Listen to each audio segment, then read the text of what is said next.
지난 5월 22일 아주 놀라운 일이 일어났습니다. 어떤 일이 일어난지 아십니까? 전혀 모르시네요.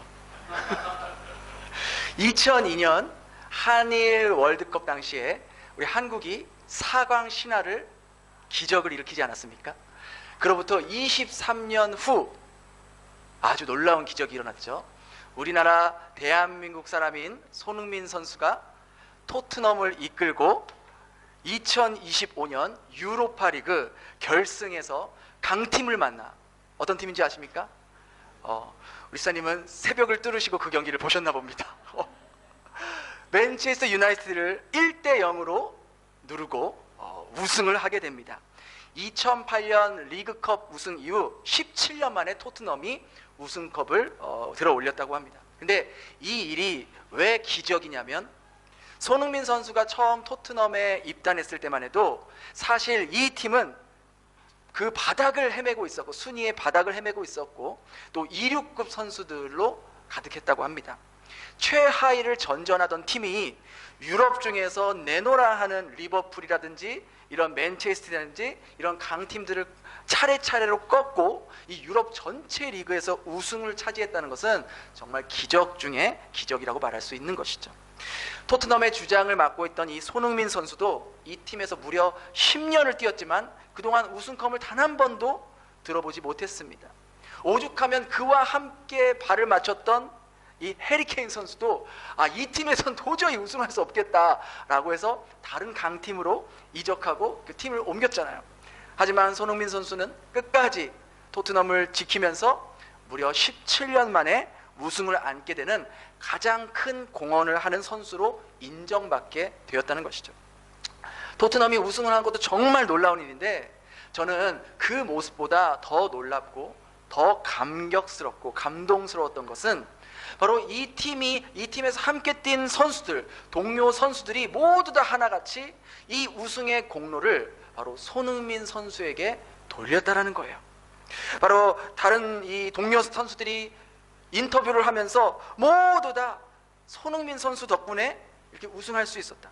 특별히 이번 경기에서 그 결승 경기에서 상대 팀이 슛 쏜 것이 거의 들어갈 뻔했는데 결정적으로 막은 선수가 바로 반더 바르트라는 선수인데요. 그 선수가 우승 인터뷰에서 이렇게 말을 했어요. 이번 토트넘이 우승할 수 있었던 결정적인 이유는 소니에게 있었다. 소니는 이제 손흥민 선수의 애칭이죠. 소니는 그동안 팀을 위해 오랫동안 희생했고 동료들을 위로하고 격려해 주었다. 나도 소니를 위해 무언가를 해주고 싶었다. 이 골이 그대로 들어가면 이번에도 소니는 우승컵을 들어 올릴 수 없을 거라 생각해서 무슨 일이 있어도 이 골을 막으려고 했다라고 말했던 것이죠. 또 다른 동료팀인 그룹세스키라는 선수는 우승 인터뷰에서 이렇게 말을 했어요. 소니는 언제나 저에게 먼저 다가와서 웃으면서 이야기를 걸어줬다. 그래서 저는 이 팀에서 빠르게 적응할 수 있었습니다. 소니를 위해 꼭 우승 트로피를 선물해주고 싶었습니다. 이젠 소니가 떠나더라도 이 팀은 강팀이 될 수 있습니다. 왜냐하면 그동안 소니가 우리에게 많은 것을 가르쳐 주었기 때문입니다. 그 외에도 많은 다른 팀 선수들, 토트넘이 아닌 다른 팀 선수들도 이번 토트넘의 우승 소식을 듣고 이번 우승은 소니의 헌신과 노력의 결과다라는 극찬을 아끼지 않았다고 합니다. 축구 전문가들도 다른 강팀들이 우승을 했다면 이렇게 감격과 감동이 오지 않았을 텐데, 이 약체라고 평가받던 이 토트넘, 또 소니도 얼마든지 다른 강팀으로 이적해서 우승컵을 받을 수 있었지만 그는 그러지 않았다. 약팀 이 토트넘에서 그는 그의 동료들과 한 팀을 이루기 위해 자기를 희생하고 끝까지 헌신한 결과였기에 더욱더 토트넘의 우승은 값지고 의미 있다라고 손흥민 선수를 지켜 세웠습니다. 그 모습을 보면서 만일 이 손흥민 선수가 자기만을 위해 뛰는 선수였다면 이미 벌써 강팀으로 이적해서 우승컵은 여러 번 들어 올릴 수는 있었겠지만, 이렇게 함께한 동료들에게 극찬을 받고 심지어 다른 동료팀, 다른 선수 동료들에게도 이런 존귀하게 여겨지는 일은 없었을 것입니다. 그는 그라운드에서 뛰는 모습뿐만 아니라 그라운드 밖에서의 모습, 팀의 주장으로서, 팀의 리더로서 그가 보여준 10년 동안의 한결같은 모습이었기에 팀 동료와 또 감독은 물론이고 축구 평론가, 다른 팀 선수들까지 토트넘의 우승을 진심으로 축하해 주었고 그 우승의 공로를 손흥민 선수에게 돌렸다는 것이죠. 이처럼 그는 자신의 개인의 성공보다는, 개인의 커리어보다는 팀의 성공, 팀의 하나가 되기 위해 오랫동안 묵묵히 자신이 지켜야 할 자리를 지켜냈고 헌신했고 희생했기에 그렇게 축구계에 내놓으라 하는 스타들이 넘치는 그 유로파 리그에서 당당하게 우승컵을 들어 올릴 수 있는 주장으로서, 또 동료 선수들에게 우승의 공로를 인정받고 높임받는 선수로서 많은 사람들의 가슴속에 오랫동안 남게 될 것입니다.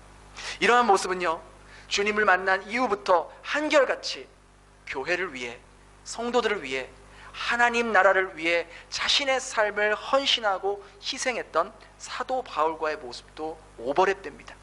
우리는 지난 시간까지 사도행전 20장 후반부에 있는 바울의 그 고별 설교를 살펴보았습니다. 하나님께서 내게 주신 사명, 곧 그 은혜의 복음을 전하기 위해서 내 생명조차 아끼지 않고 귀하게 여기지 않는다는 그런 결연한 모습을 바울은 보였습니다. 그 모습을 지켜본 에베소 장로들은 바울을 너무나도 사랑했고 아꼈기에 이제 바울이 예루살렘으로 가게 되면 환난과 고난을 받고 이제 더 이상 볼 수 없을 거라는 생각에 바울을 끌어안고 통곡하며 바울이 배에 타는 모습을 끝까지 지켜보면서 그 배가 눈에서 보이지 않을 때까지 그 자리를 지켰던 것이죠. 이 모습을 보면서 바울이 평소에 에베소 사람들에게, 에베소 장로들에게 어떤 모습으로 살아왔는지는 굳이 일일이 설명하지 않아도 충분히 우리가 예측할 수 있습니다. 이런 모습은 누가 시켜서 되는 일이 절대로 아니죠. 비록 바울이 에베소에서 사역을 한 기간은 3년밖에 되지 않습니다. 근데 그 3년의 시간이 얼마나 강렬했던지 마치 에베소 사람들과 30년을 사역한 것처럼 끈끈한 관계가 됐고 서로가 서로를 사랑하는, 신뢰하는 관계가 되었던 것이죠. 우리도 마찬가지예요. 우리가 함께 서로 신앙생활을 하고 있지만 어떤 사람은 1년 정도밖에 신앙생활을 하지 않았지만 굉장히 오랫동안 신앙생활한 것처럼 서로 마음이 잘 통하고 끈끈하고 또 깊은 마음을 나누는 그러한 성도들이 있는가 반면, 어떤 사람은 같은 교회 안에서도 5년, 10년, 20년을 같은 신앙생활을 했어도 여전히 그 사람에 대해서 잘 알지 못하고 여전히 그 사람과 마음을 나누지 못하고 여전히 서먹서먹한 관계인 사람도 분명히 있다라는 것이죠. 목회자도 마찬가지죠. 어떤 목회자는 1년, 2년밖에 함께하지 못했지만 오랫동안 기억에 남는 목회자가 있는가 하면 오랫동안 함께 신앙생활했지만 별로 그 사람에 대해서, 그 목회자에 대해서 기억에 남지 않는 그런 목회자도 있다라는 거예요. 그렇게 느껴지는 이유를 여러 가지 찾을 수 있겠지만 바울이 사도행전 20장 35절에서 말한 내용 안에서 그 이유를 찾을 수 있다는 것이죠. 우리 20장 35절 같이 읽겠습니다. 시작. 범사에 여러분에게 또 주 예수께서 친히 말씀하신 바 주는 것이, 바울이 에베소에서 3년 정도밖에 사역하진 않았지만 에베소 사람들이 바울을 그토록 아끼고 사랑하고 존경할 수 있었던 이유는 바로 예수를 믿는 사람의 모습이 어떠해야 하는지에 대해 바울이 친히 본을 보여줬기 때문입니다. 바울은 에베소 장로들에게 모본을 보여줬다고 말하면서 언제 모본을 보여줬다고 그래요? 언제 여러분에게 모본을 보여줬다고 그래요? 범사에. 범사가 무슨 뜻입니까? 모든 일에, 어떤 상황에서도, 어떤 일을 만나는 상황 가운데서도 바울은 예수 믿는 사람의 모습이 어떠해야 하는지를 본을 보여주면서 구체적으로 주님을 위해 수고하고 약한 사람들을 도왔고 내가 사람들에게 받는 것보다 주는 모습으로 살아왔다라고 그 에베소 사람들에게 말로만 아닌, 이론적으로가 아닌 자신의 삶으로 보여주었기 때문입니다. 바울이 그렇게 살았기에 길지 않은 시간이었지만 에베소 사람들은 바울의 삶을 통해 깊은 감동과 울림을 받게 되었고 정말 예수를 따르는 사람들의 삶의 모습이 어떠해야 하는지를 생생하게 느꼈기 때문입니다. 오늘 본문 역시 그 모습을 그대로 우리에게 전달해주고 있습니다. 우리 1절에서 3절까지 함께 같이 읽겠습니다. 시작. 우리가 그들을 작별하고 이튿날 로도에 이르러 거기로부터 바다로 가서 베니게로 건너가는 배를 타고 구브로를 바라보고 이를 왼편에 두고 수리아를 향하여 두로에서 상륙하니 거기서 배의 짐을 그래서 1절에서 3절은 이제 에베소를 떠나서 바울이 예루살렘으로 가는 행로를 자세하게 기록했습니다.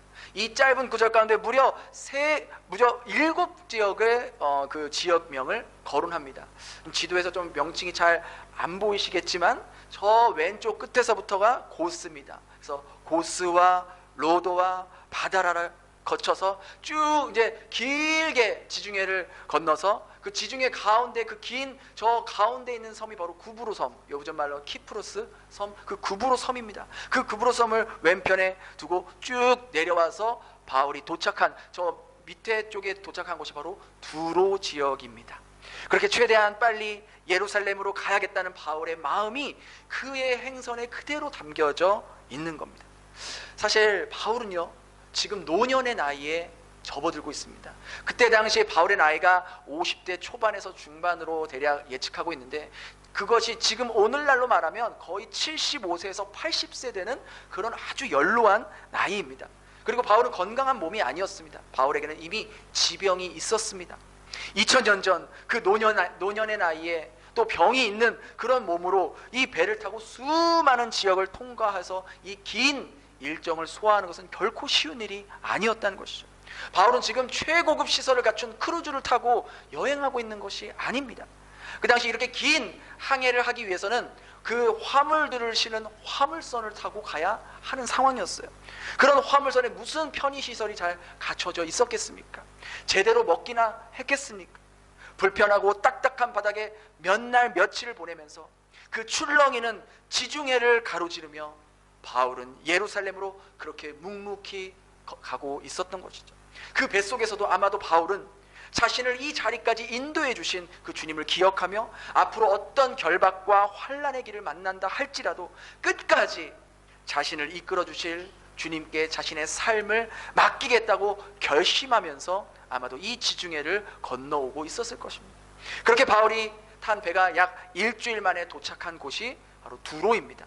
바울이 두로에서 잠시 내린 것은 쉬기 위해서 내린 것이 아니었어요. 그 이유를 4절 상반절에서 설명해 줍니다. 우리 4절 상반절 함께 읽겠습니다. 시작. 제자들을 찾아 거기서 바울과 바울의 일행들은요, 두로에 살고 있었던 그리스도인들을 만나기 위해서 두로에 잠시 머물렀던 겁니다. 사실 이 두로라는 지역은요, 예수님이 사역했을 당시에도 예수님이 한번 방문하셨던 적이 있었던 곳이에요. 마가복음 7장에 보면 예수님께서 두로를 방문해서 귀신 들린 소녀를 고쳐주신 그러한 기적이 기록이 되어 있습니다. 아마 그때부터 이 두로 지역에 예수님을 영접한 제자들이 있었던 것으로 보여집니다. 그리고 사도행전 15장 3절을 보면 바울이 1차 전도 여행 때 베니게 지역을 방문했다는 기록이 있는데, 이 베니게의 큰 지역 안에 바로 두로 지역이 있는 것입니다. 그래서 그 두로에서 제자들을 만나서 1차 전도 여행 때 어떤 일이 있었는지 그 두로에 있던 제자들을 만나 나누고 믿음을 복돋아 주었던 적이 있었던 것이죠. 그리고 나서 오늘 사도행전 21장 이 시점이 이 바울이 1차 전도 여행 후로 10년이 지나서 10년 만에 다시 두로를 찾는 시점입니다. 그래서 두로에 있는 제자들과 함께 7일 동안 함께 지내며 그동안에 하나님께서 어떤 일을 하셨는지 그 두로의 제자들에게 나누고 하나님을 높이는 시간을 가졌던 것이죠. 10년 만에 믿음의 동역자를 만나니 얼마나 이 두로의 제자들과 바울이 기뻤겠습니까? 저도 지난 20주년 우리 감사 예배를 드릴 때 한국에서 이영민 권사님이 예배를 드리러 함께 참석해 주셨는데, 거의 한 10여 년 만에 호치민에 오셔서 저도 함께 만난 거였어요. 그 전에 제가 청년 시절에 권사님이 잘 챙겨주셨던 그때를 기억하면서 10년 동안 어떤 일이 있었는지, 또 우리 권사님의 아이들은 잘 크고 있는지, 또 어떻게 제가 여기서 목회를 하고 또 어떻게 담임 목사가 될 수 있었는지, 그러한 것들을 많이 나누면서 시간 가는 줄 모르고 그렇게 진심으로 반갑게 나눴던 것이죠. 저희가 함께 서로 만나서 기뻐할 수 있었던 것은 서로가 서로에 대해서 주님의 사랑을 베풀고 은혜를 나누었던 관계였기 때문에 10년 만에 만나도 기뻐할 수 있었던 거예요. 여러분 생각해 보세요. 만일 여러분들에게 피해를 주고 상처를 주고 여러분 가슴에 피눈물이 나게 했던 사람을 10년 만에 본다 한들 그 사람이 기쁘겠습니까? 도리어 잊고 있었던 아픔이 다시 그 사람을 보면서 다시 떠오르지 않겠습니까? 그러하기에 내가 10년 후에 혹은 20년 후 누군가를 오랜만에 만났을 때 그 사람이 나와의 재회를 진심으로 반가워할지 아니면 나를 거들떠 보지도 않을지는 전적으로 지금 나의 삶의 자세와 선택에 달려 있다는 거예요. 어제의 선택의 결과가 오늘의 나를 만들듯이 오늘의 선택의 결과는 바로 나의 내일의 모습을 만들어가고 있다는 것을 잊지 않고 사는 사람만이 이 인생에서 지혜롭게 사는 사람이라는 것이죠. 계속해서 우리 4절 하반절을 읽겠습니다. 시작. 그 제자들이 성령으로 에베소 장로들이 바울에게 예루살렘으로 가면 위험하고 죽을 수도 있으니 그곳으로 가지 말라고 말했던 것처럼 이 두로의 제자들도 성령의 감동으로 바울에게 예루살렘으로 가지 마십시오. 거기 가면 너무나 위험합니다. 죽을 수도 있습니다. 라고 바울을 만류합니다. 본문에서 예루살렘에 들어가지 말라 하더라 라는 이 문장의 그 문법이 미완료 시제로 되어 있습니다. 우리가 계속해서 우리가 사도행전을 보면서 제가 미완료 시제라고 말씀드리는 것은 한 번만 말하고 끝이 아니라 계속해서 그 행동을 했다는 거예요. 그러니까 한 번만 들어가지 말라고 말한 것이 아니라 계속해서 몇 날 며칠을 만날 때마다 바울에게 예루살렘으로 가지 마십시오. 위험합니다. 거기 가면 죽을 수도 있습니다를 계속 반복해서 만류했다는 거예요. 두로의 제자들도 바울의 그런 예루살렘 행을 만류했던 이유는 바울을 진심으로 사랑했고 바울을 아꼈기 때문이에요. 만일 예루살렘으로 갔다가 죽기라도 한다면 더 이상 바울을 육신적으로 만나지 못할 거라고 생각했기 때문인 것이죠. 하지만 바울은 에베소 장로들에게 말했던 것처럼 아마 두로의 제자들에게도 이렇게 말했을 것입니다. 우리 사도행전 20장 23절 24절 다시 한번 읽겠습니다. 시작. 오직 성령이 각 성에서 내게 증언하여 결박과 환난이 나를 기다린다 하시나 내가 달려갈 길 주께 받은 사명 곧 하나님의 은혜의 복음을 증언하는 일을 마치려 하면은 나의 생명조차 조금도 귀한 것으로. 여러분, 우리가 삶을 살면서 사람을 대할 때 혹은 하나님께에도 우리가 그 상대를 계산해서 상대를 만나고 계산해서 말하면은요 그 상대도 나의 그런 모습을 알고 나를 계산적으로 만나고 계산적으로 생각해서 말할 것입니다. 아무리 우리가 현란한 말로 약속을 한다 해도 진심이 담겨져 있는 그러한 빈말은 상대의 귀에 닿기도 전에 허공에서 사라지게 된다는 것이죠. 하지만 현란한 말이 아니더라도 무뚝뚝하게 느껴지는 말이라 할지라도 깊은 마음속에서 진심으로 우러나오는 말은 단단한 바위도 뚫고 그 강한 강철도 녹이고 그 딱딱한 사람의 마음도 녹여낼 수 있다는 것이죠. 바울은 그런 사람이었어요. 말로만 떠드는 사람이 아니었어요. 자신이 한 말, 한 약속은 무슨 일이 있어도 지키려고 했던 사람이었어요. 그러하기에 에베소의 장로들도 두로의 제자들도 바울의 그 말을 듣고 정말 이 바울 선생이 자기의 목숨조차 아끼지 않고 소중하게 여기지 않고 주님께서 맡기신 그 사명을 감당하시겠구나, 하나님 나라를 위해 복음을 위해 자신의 인생을 거시겠구나 라는 것을 느낄 수 있었던 것이죠. 우리 마지막 5절 6절 같이 읽겠습니다. 시작. 이 여러 날을 지낸 후 그들이 다 그 처자와 함께 우리가 바닷가에서 무릎을 꿇어 기도하고 서로 작별한 후 우리는 배에 오르고 그들은 집으로. 이제 시간이 다 돼서 서로 작별할 시간이 되었습니다. 바울은 그렇게 두로에 있는 배에 몸을 싣고 그 두로의 제자들이 그를 배웅해 주러 항구 앞까지 나왔습니다. 그런데 오늘 본문에서 독특한 모습을 보게 됩니다. 그것은 바로 두로의 제자들만 바울 일행을 배웅하러 나온 것이 아니라 누구와 함께 같이 나왔다 그래요? 그 처자가 아내와 자녀들과 함께 성문 밖까지 나왔다고 해요. 그 나와서 뭘 했다 그래요? 바닷가에서 무릎을 꿇어 기도했다고 합니다. 사도행전 가운데 제자들이 자기들의 아내와 자녀들까지 다 데리고 나와서 바울을 배웅했다라는 기록은 오늘 본문이 유일한 본문입니다. 두로의 제자들이요, 자기들뿐만 아니라 자신의 아내와 자녀들까지, 아마 그 가정에 속해 있는 모든 식구들까지 다 데리고 나왔을 겁니다.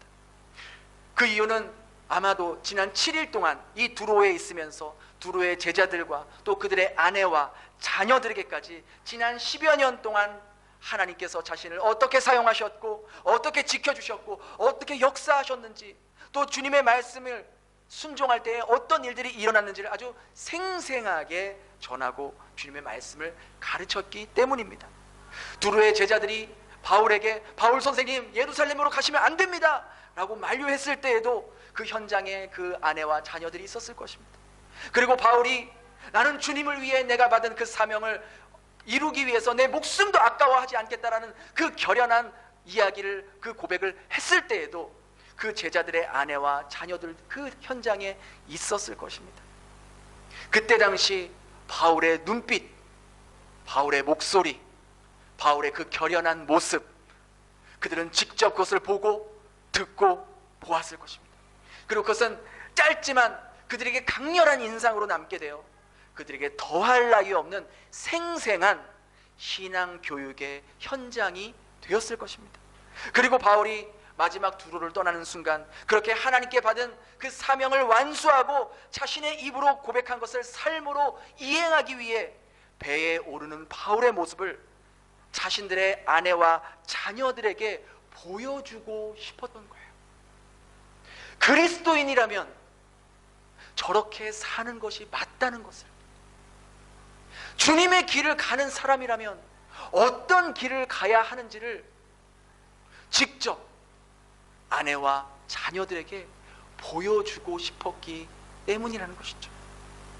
그래서 두로의 제자들은 자신의 아내와 자녀들까지 모두 다 데리고 나와서 바울을 위해 또 하나님 나라를 위해 함께 무릎 꿇고 간절히 기도했다는 것이죠. 이들은요 지금 교회 안에서 기도하고 있는 게 아니에요. 어디 뭐 성도 집 안에서 기도하고 있는 게 아닙니다.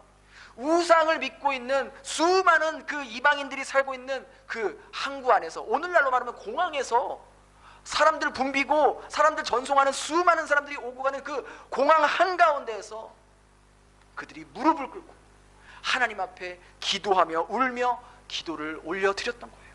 그들의 기도 내용이 무엇이었겠습니까? 하나님, 바울 사도가 지금이라도 그의 마음이 바뀌어서 예루살렘 가는 것을 포기하고 이곳에 남을 수 있도록 그의 마음을 만져주세요. 그런 기도를 드렸겠습니까? 예루살렘으로 가는 일정이 갑자기 변경돼서 가지 못하도록 하나님이 막아주세요 라고 기도했겠습니까? 결코 그럴 수 없죠. 아마 이렇게 기도하지 않았겠습니까? 하나님, 하나님의 명을 받고 예루살렘으로 가고 있는 사도 바울과 함께하여 주시고 자신의 목숨도 귀하게 여기지 않는 그 바울을 통해 하나님의 나라가 확장되고 하나님의 뜻만이 이루어질 수 있게 주님이 인도하여 주시옵소서. 예루살렘으로 가면 고난과 핍박과 환난이 기다리고 있다 할지라도 그 환난 안에서도 여전히 살아계시는 하나님의 손길을 경험할 수 있게 도와주시옵소서. 그래서 많은 사람들이 바울을 통해 그가 전하는 예수 그리스도를 믿게 되고 그가 하나님의 아들이며 부활하신 왕 중의 왕임을 드러나게 하여 주시옵소서. 주님, 저희 역시 사도 바울과 같이 이곳에서 어떤 어려움과 환난을 당하더라도 주님의 증인의 모습으로 살아가는 것을 포기하지 않게 하여 주시옵소서. 이 땅에 눈에 보이는 것을 쫓아가는 그러한 모습이 아닌, 그런 어리석은 자들이 아닌, 눈에 보이지 않지만 영원하고 영원히 존재하는 하나님 나라를 바라보며 주님이 부르시는 그날까지 주의 길을 묵묵히 선택하며 갈 수 있는 저희들이 되게 도와주세요. 그렇게 기도하지 않았을까요? 그리고 그 모든 모습과 기도의 내용들을 아내들과 자녀들은 그 자리에서 똑똑히 생생하게 들었을 겁니다. 그리고 가슴에 새겼을 것입니다. 그리고 이들은 생각했을 것입니다. 이 땅을 살면서 가장 중요하고 가장 소중한 게 무엇인가를. 두로의 제자들이 자기의 아내와 자기의 자녀들에게 정말 남겨주고 싶었던 것은 바울과 같이 자신을 구원해주고 자신을 자녀 삼아주신 그 주님을 위해 자신의 삶을 온전히 드릴 수 있는 올바른 믿음을 남겨주고 싶었던 거예요. 그런 관점에서 볼 때 두로의 제자들은 그 어떤 누구보다 지혜롭고 현명한 사람들이었다는 것이죠. 이 시점에서 우리 자신을 돌아볼 수 있기를 바랍니다. 여러분은 여러분의 배우자에게, 여러분의 자녀들에게 그동안 무엇을 강조하셨고, 무엇이 중요하다고 말씀하셨고, 또 무엇을 남겨주기 위해서 애를 쓰셨습니까? 100주년 기념교회를 담임하시다 은퇴하신 이재철 목사님의 실제 일화를 소개해드리고 말씀을 마치겠습니다.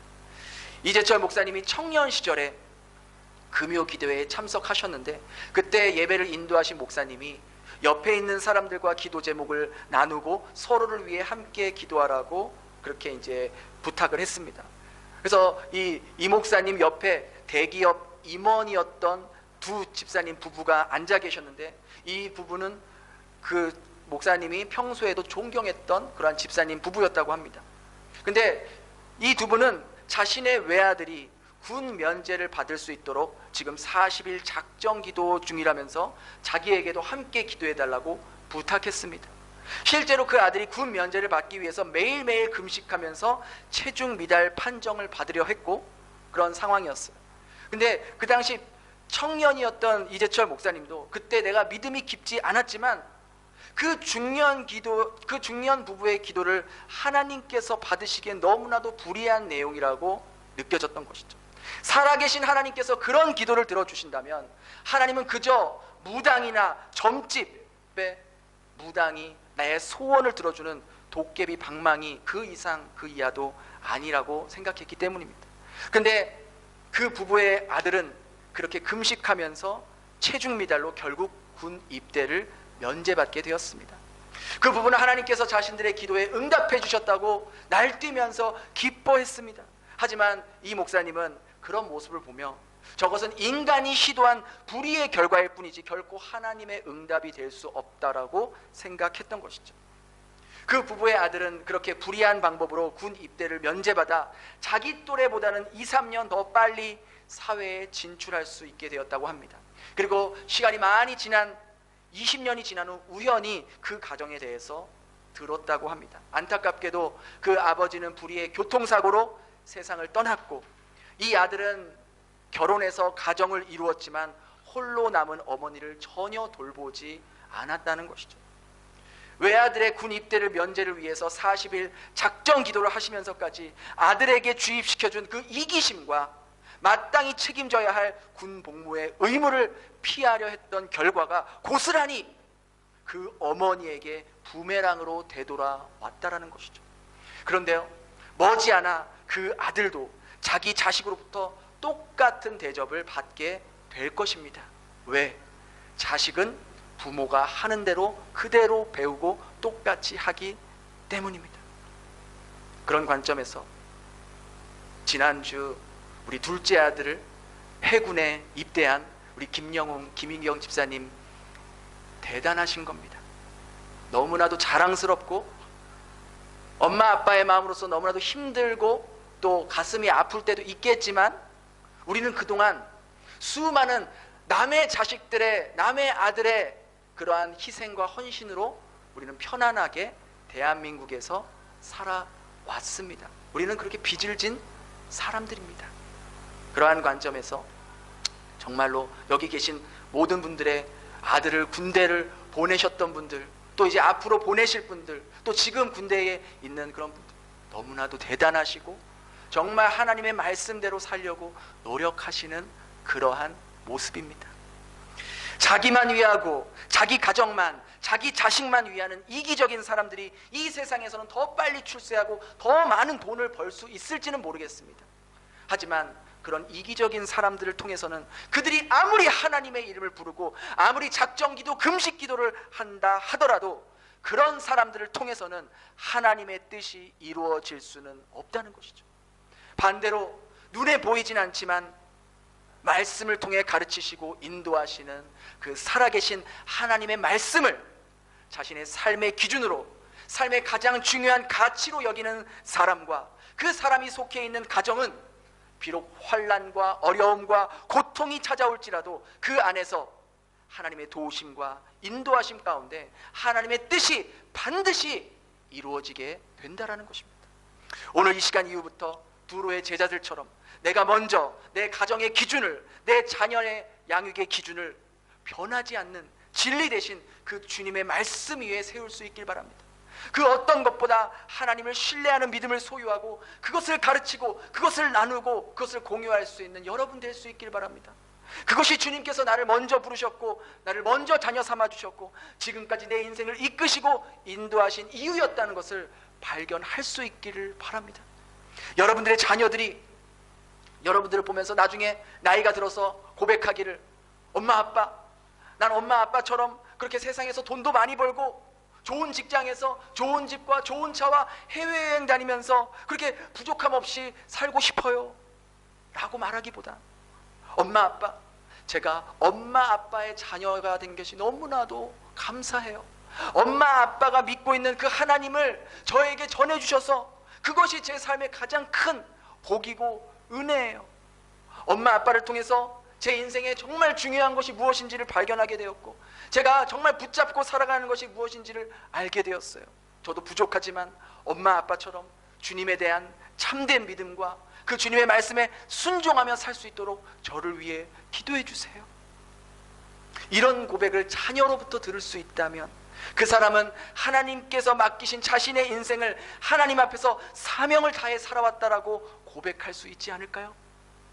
만일 우리가 그 전까지 그렇게 살지 못했다면 바로 오늘 이 시간, 이 순간부터라도 오늘 나의 결심과 나의 선택이 나의 미래를 만들어가고 내 자녀의 미래까지도 영향을 줄 수 있다는 것을 기억하며 우리의 삶을 그 전능하신 하나님 앞에 맡겨드리며 주님이 허락하신 나의 삶의 자리에서 이제부터 주님의 말씀대로 선택하며 순종하며 살아갈 수 있는 저와 여러분 될 수 있기를 예수님 이름으로 축원합니다. 우리 이 시간 말씀을 기억하면서 우리 또 찬양하고 기도하면서 축도로 예배를 받습니다.